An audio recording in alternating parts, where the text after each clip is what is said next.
Já aconteceu de você fazer um vídeo muito foda, dedicar muito tempo ali pra produzir aquele vídeo, e aí você posta aquele vídeo, e aí quando você vai ver, ele flopa. Mas dá uma escolada no celular, vê um cara que gravou um vídeo no celular, com a iluminação em janela, sem nenhuma qualidade. Mas esse vídeo pegou 2 milhões de visualização. Isso é um pouco revoltante, não é mesmo? Bom, isso não é sorte, isso também não é algoritmo te perseguindo. Na verdade, tem uma explicação concreta para isso acontecer. E por isso eu fiz esse vídeo. Eu vou te mostrar como que eu cheguei a essa conclusão, como que vídeos simples funcionam melhor que alguns vídeos mais complexos. Você não precisa acreditar em mim, eu vou usar coisas que já aconteceram. Eu vou pegar um vídeo aqui de uma pessoa que gastou 100 mil para fazer o mesmo roteiro que ele gastou com 10 mil e menos. E eu vou te mostrar por que que um teve resultado e outro não teve resultado. Bom, você vai ver isso aos poucos aqui no vídeo. E eu vou mostrar também aqui sobre um youtuber, que é o maior youtuber do planeta, que ele também largou de fazer esse tipo de edição complexa do Parminágica. E eu também quero falar sobre um pouco de neurociência, por que que isso acontece, por que que um vídeo mais complexo não chama tanta atenção contra o outro tipo de vídeo que eu vou explicar para vocês. Só que antes eu preciso que você escuta o que eu vou contar, que é uma armadilha que eu já caí e você provavelmente já caiu nessa, ou tá caindo nela. Normalmente a gente vive em uma bolha. Querendo ou não, é editor seguindo editor, então vai ter vídeos ali cheio de motion, vai ter sound design impecável, vai ter um color grade de cinema. Então é comum a gente acabar vendo coisas de alto nível por a gente trabalhar com isso. Cara, isso é muito bom, você vai ter uma bagagem visual maravilhoso, só que ao mesmo tempo isso é um tiro no pé, porque você vai acabar editando pra impressionar ou querer chegar naquele nível absurdo que você acaba assistindo, e às vezes você esquece talvez o propósito mais forte do vídeo. Talvez o propósito do vídeo não é nem ser muito foda, talvez ser uma coisa que é só corte seco, e você esquecendo esse propósito do vídeo, você acaba até fazendo efeitos que o público nem vai parar pra assistir. E aí pode acontecer aquela cena de você entregar um vídeo pro seu cliente, você se esforçar muito, madrugar, fazer um trem absurdo para aquele cliente, mas quando ele posta aquele vídeo, o vídeo não pega tanta view quanto esperado. E aí não pega view, o público do cliente não compra, e aí o cliente vai achar que, pô, sua edição complexa não fez nenhuma diferença. Ele vai preferir escolher um cara mais barato, já que não tá tendo resultado. Mas relaxa, o problema não é você. O problema é que você tá colocando o esforço talvez no lugar errado. Se você se esforçar em outros pontos, você vai mudar completamente a sua jogada. E é isso que eu vou te provar nesses próximos minutos. Bora lá? Bem, você está chegando agora, sejam bem-vindos ao canal, eu sou o Robert, eu trabalho com audiovisual há 6 anos, meu trabalho é ser estrategista de conteúdo, então não é só entender a estética do vídeo, mas é trazer algo que funcione de verdade para o meu cliente. Então, pega um café aí, senta aí, bora assistir esse vídeo, que eu preparei um conteúdo bacana para vocês. Quando a gente está começando no mercado de edição, é normal que a gente caia nessa armadilha de querer fazer uma edição do Parminágica. Até porque tem muitas referências no Brasil, como Gaveta, que a edição é muito linda e você acaba se admirando por isso e pensa que se o cara faz isso, é o que dá certo. Mas é aí que mora essa armadilha. Porque quando a sua primeira referência é uma edição com efeito complexo, a sua mente aprende uma ideia totalmente errada. Entende que a boa edição é uma edição complexa, mas não é assim que funciona. A edição complexa, sim, é muito cara, mas ela é cara porque você acha que ela é cara. Na verdade, a edição complexa não é só horas de você ficar empilhando efeitos e adicionando muitos efeitos. Na verdade, ele tem um custo escondido que você nem acaba percebendo e também que quase nenhum editor percebe. Cada efeito que você coloca na edição do seu vídeo, ele cobra uma atenção do seu espectador. E essa atenção é a coisa mais importante do seu vídeo.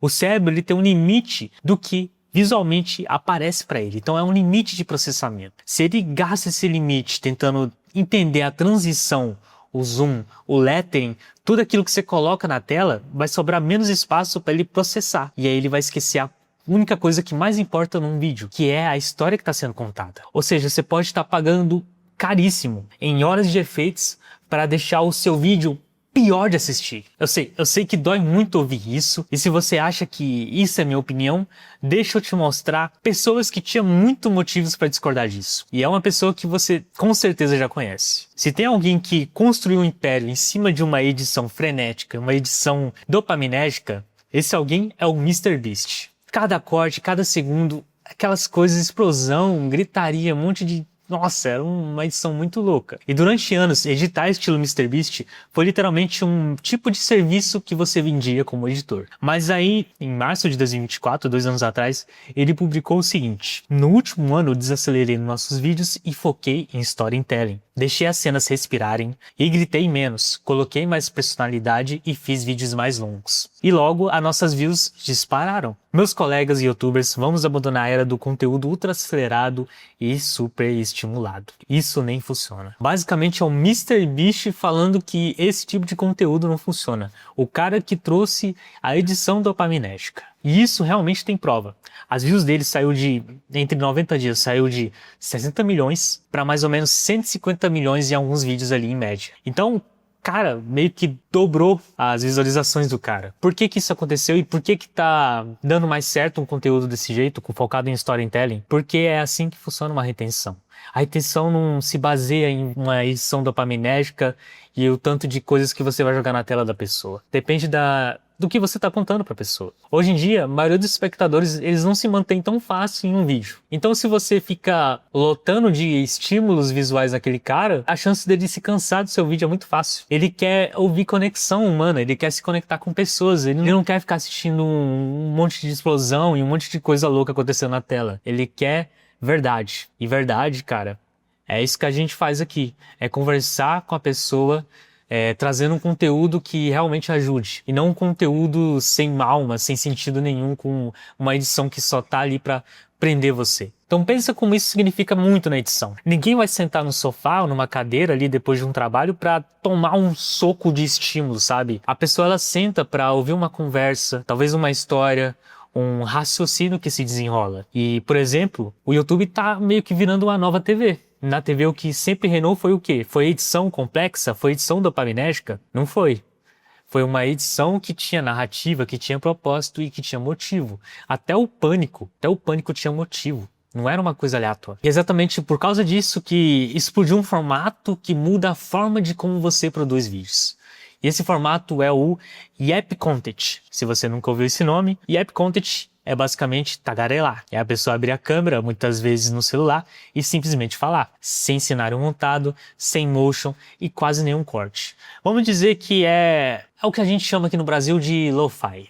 E antes que você torça o nariz por ser lo-fi, deixa eu te contar um caso mais absurdo disso. O formato Sam Sulek, um universitário americano que filmava a própria rotina de treino. O formato dele, em todos os vídeos, era o mesmo. Ele basicamente entrava no carro, começava a falar, mostrava a rotina de treino dele, né, o caminho para a academia, mostrava o treino e voltava ele pro carro falando de novo ali para a câmera. Vídeos de 30 a 40 minutos com edição nenhuma, só corte e é isso. Resultado, o cara pegou 1.800.000 inscritos em 3 meses. Então, você vê que conteúdo super processado, super editado, não consegue ganhar disso, de um conteúdo humano. Enquanto isso tem editor que tá lá caprichando pra caramba no motion, e esse motion acaba nem saindo de 10 mil views. É triste, infelizmente é triste, mas é a realidade. Porque normalmente o formato cru, ele carrega uma coisa que nenhum VFX ele vai comprar, que é a credibilidade. Quando um vídeo parece anúncio,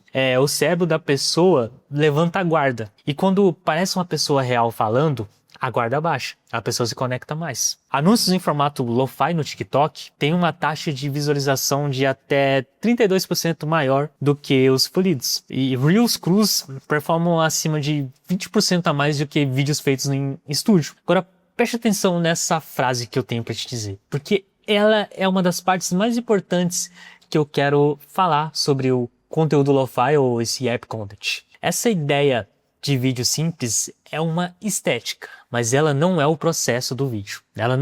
Você não vai definir o vídeo como ser um tagarelar, sabe, sem lógica nenhuma. Você não vai falar por falar. Pode parecer que é improviso esse tipo de vídeo, mas na verdade ela tem raciocínio por trás, tá? Cada vídeo ele é pensado. O criador, ele vai planejar o conteúdo, ele vai escrever os tópicos e vai falar o vídeo com uma lógica de início, meio e fim. Tem planejamento do que a pessoa vai falar naquele tipo de vídeos. Não é uma coisa jogada assim aos ventos. Então é aqui que separa um editor que repete tendência de um editor com a mente um pouco mais acima. O conteúdo simples que funciona não é conteúdo sem estratégia. O que faz o conteúdo simples funcionar é a estratégia que foi adicionado ali na câmera. Foi o raciocínio, foi a história.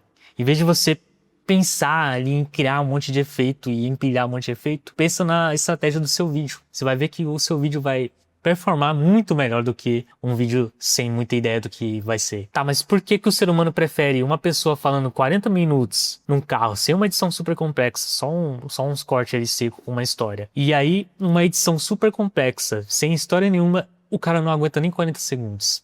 Isso tem uma resposta científica e eu vou te mostrar por que disso. Um neurocientista Princeton chamado Uri Hasson colocou pessoas num scanner cerebral para estudar o que acontece quando alguém escuta uma história. Ele descobriu um fenômeno chamado acoplamento neural. Quando a história é boa, o cérebro de quem ouve começa a espelhar a atividade do cérebro de quem conta. Ou seja, a pessoa não está assistindo a história daquela pessoa. Ela está tentando viver a história junto, ela está imaginando a história junto com aquela pessoa. Outro pesquisador, Paul Zak, mediu que histórias com uma carga emocional faz a ocitocina, que é o hormônio da conexão e da empatia, aumentar em até 47%. É o mesmo mecanismo químico de conversar com um amigo próximo. A ciência chama isso de transporte narrativo. O cérebro ele reage aos eventos da história como se estivesse acontecendo com ele. Então, quando você está contando uma história e mostrando algo que a pessoa consiga reconhecer, você está criando uma imagem mental nela, ela vai se conectar muito mais do que você passar só dados técnicos ali. Agora, compare isso com o efeito visual.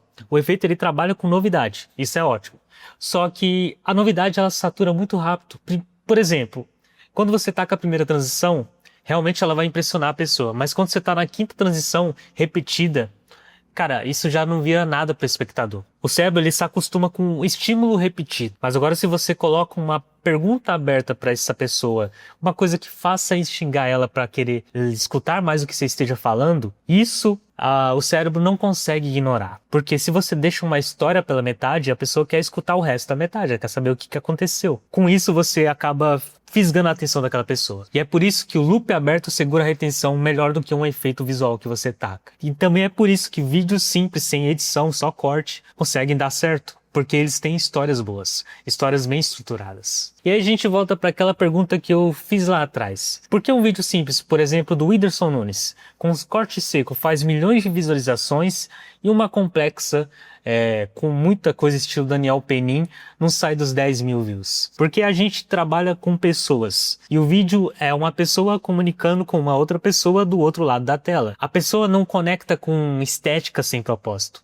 A pessoa se conecta com narrativas. Estética pode sim realmente atrair quem quer aprender edição, mas a história ela pode atrair o mundo inteiro. Vamos fazer um teste mental. O que você prefere assistir? Um vídeo estilo Whindersson Nunes, mais simples, só com corte, só que com um assunto que você se interessa pra caramba, ou um vídeo estilo MrBeast, com uma edição muito chata e com um assunto que você não tá nem aí? A resposta é óbvia. Se é óbvia pra você, imagina então pro público do seu cliente.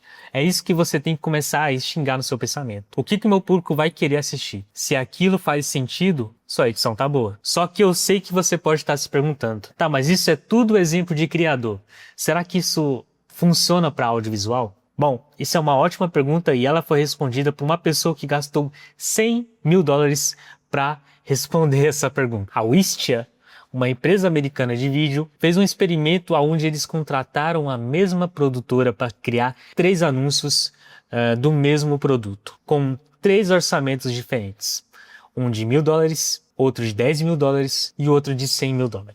E eles rodaram os 3 anúncios e mediram o resultado. Se o dinheiro comprasse o resultado, o de 100 mil ganharia fácil, não é mesmo? Mas se eu te contar que o vídeo de 10 mil performou muito melhor do que o vídeo de 100 mil. Pois é, um vídeo de 100 mil com equipe grande, locação, produção cinematográfica, não ganhou de um vídeo de 10 mil. Então todo aquele dinheiro extra que comprou toda essa beleza com um vídeo que tinha a mesma ideia, não comprou a mesma atenção de um vídeo de 10 mil. Qualidade não quer dizer que você vai ter um sucesso garantido. Então, se produção pesada não é a resposta, o que você deveria fazer exatamente na edição? A edição começa muito antes do primeiro efeito. Ela começa com uma frase que você precisa responder antes de abrir qualquer projeto. A frase é: qual é o objetivo desse vídeo? É entreter? É ensinar? É vender?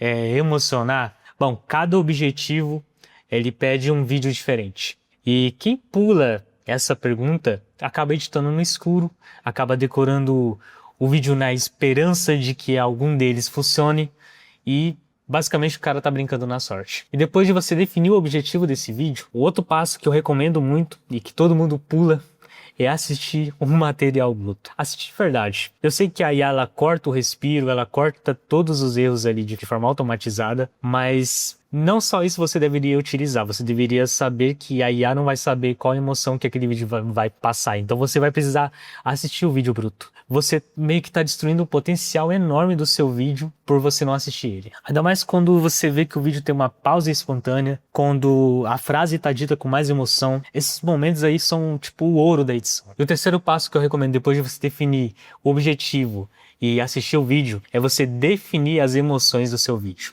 Seja raiva, felicidade, tensão, nostalgia ou várias delas em sequência. A emoção é ela que vai mandar em todas as decisões do seu vídeo. E em seguida entramos com o enredo. E aqui eu vou te dar um exemplo mais concreto de que uma mesma cena pode mudar dependendo da montagem que você faz no vídeo. Imagina você ter que ilustrar uma rotina de uma pessoa desde ela acordar até eu bater o ponto no trabalho. Se o objetivo desse vídeo é criar profundidade, uma calma, eu mostro tudo que está acontecendo ali. Desde a pessoa acordando, escovando os dentes, fazendo café, comendo, pegando o carro, dirigindo e indo ao trabalho e batendo ponto. Isso é algo que normalmente todo mundo vai fazer, é um plano mais comum e algo mais genérico. Agora, se eu quero criar uma tensão nesse mesmo vídeo com esses takes, o que eu posso fazer? Eu posso simplesmente fazer um ciclo. Posso fazer a pessoa levantar, escovar, bater o ponto, levantar, escovar, bater o ponto. E repetindo cada vez mais com uma música que vai subindo junto. Essa repetição ela vai criar meio que uma sensação de prisão. E a música vai crescendo até avisar que algo vai estourar. Tá vendo que foi a mesma filmagem, só que com um ângulo diferente de como eu mostrei essa filmagem? Isso é o poder de uma montagem baseado em um enredo. Então se você monta conforme você quer mostrar uma história, você muda completamente a forma de contar essa história. E dá pra você ir além. Em vez de você contar a rotina em ordem, você pode abrir um vídeo com clímax, mostrando alguma frase que a pessoa escutou antes de mudar a vida dela inteira. E aí você faz essa frase no início, como se fosse um teaser, e aí o vídeo começa depois da pessoa acordando como se nada tivesse acontecido. E você vai ficar com vontade de querer assistir até o final para ver por que isso acontece. Esse é o poder da narrativa. Então se você sabe usar ela de uma forma que instiga a pessoa a querer escutar, não só por causa de uma edição dopaminética, você já ganhou aquela pessoa de uma forma muito mais simples e muito mais inteligente. Bom, e a quinta coisa que eu posso te dizer é o ritmo, que eu acabei de mostrar para você. Se você consegue criar esse ritmo de começar lento e começar indo rápido e depois ir variando, você vai prender também a pessoa muito mais do que lotando o vídeo inteiro com uma edição super elaborada. Por exemplo, em vez de você começar o vídeo do começo até o final com uma edição super complexa, você poderia começar o vídeo com uma edição bacana no início, abaixando para o meio e aí levantando no meio e aí tendo esses vales e picos.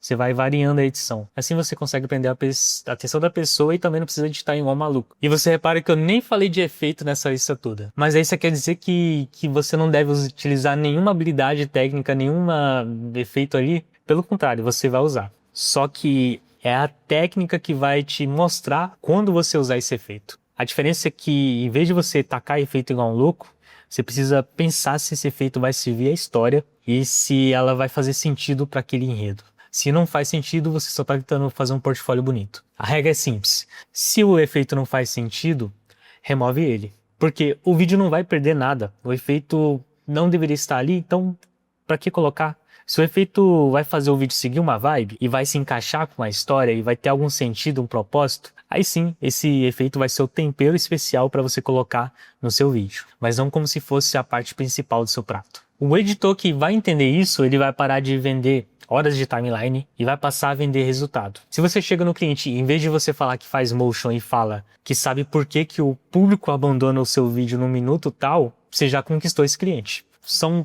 completamente dois profissionais diferentes. O que faz o motion e aquele que sabe por que aquele vídeo não performa. E se a pessoa sabe disso, ela vai parar de competir por preço de qualquer editor de mercado e vai começar a entregar resultado por estratégia e não vai competir com a concorrência. E concluindo, conteúdo simples não funciona porque ele é simples. Ele funciona porque tem o que é necessário, que é um humano se conectando com outro humano. Então, tem uma história ali por trás. Não é um vídeo sem propósito. E o experimento da Wistia que mostramos nesse vídeo mostra que até a partir de certo ponto que você investe em vídeo super cinematográfico, talvez nem faça sentido, talvez nem dê resultados. Então a edição ela começa antes do primeiro efeito. Ela começa no objetivo, em assistir o bruto, em colocar emoção, em trazer um enredo que faça sentido, criar um ritmo bacana. E aí sim a gente pensa se coloca um efeito ou não. Então o desafio que eu deixo para vocês nesse vídeo é que no próximo vídeo que você editar, aplique uma única regra. Todo efeito que você colocar, você vai ter que colocar um porquê nele. Porque se não tiver um porquê, aí você vai remover esse efeito e você vai ver que você vai estar fazendo algo muito melhor do que muitos editores, que é ficar atacando efeitos sem sentido. Agora eu quero saber de vocês, qual foi o vídeo mais simples que te prendeu do início ao fim, sem você entender porquê? Conta aí nos comentários que eu quero analisar por que esses vídeos funcionam e também é um bom tipo de vídeo para você analisar e entender por que ele funciona. Bom, se esse papo te fez enxergar uma edição de uma forma diferente, deixar o like, se inscrever, não vai custar nem um segundo da sua vida e vai fazer esse canal se sustentar por mais tempo. Tamo junto e até mais!